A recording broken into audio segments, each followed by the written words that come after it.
প্রিয় দর্শক, আপনি কি জানেন, ইসলামে বিবাহ শুধু একটি সামাজিক চুক্তি নয়, বরং এটি একটি ইবাদত।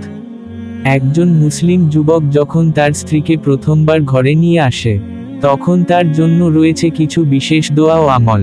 রাসূলুল্লাহ সাল্লাল্লাহু আলাইহি ওয়াসাল্লাম আমাদের শিখিয়েছেন, বিয়ের প্রথম রাতে স্বামী যেন ভালোবাসা ও মমতার সঙ্গে স্ত্রীর মাথায় হাত রাখে এবং আল্লাহর কাছে তার জন্য কল্যাণ প্রার্থনা করে, অকল্যাণ থেকে রক্ষা কামনা করে।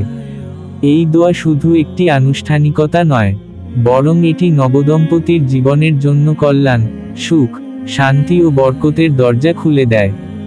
আর সেই দোয়াটি হলো, আল্লাহুম্মা ইন্নী আশালুকা মিন খাইরিহা ওয়া খাইরি মা জাবালতাহা আলাইহি ওয়া আউযুবিকা মিন শাররিহা ওয়া শাররি মা জাবালতাহা আলাইহি। হে আল্লাহ, আমি আপনার কাছেই প্রার্থনা করছি তার কল্যাণ, যে কল্যাণের ওপর আপনি তাকে সৃষ্টি করেছেন তা দান করুন ও আমাদের ওপর বরকত নাজিল করুন।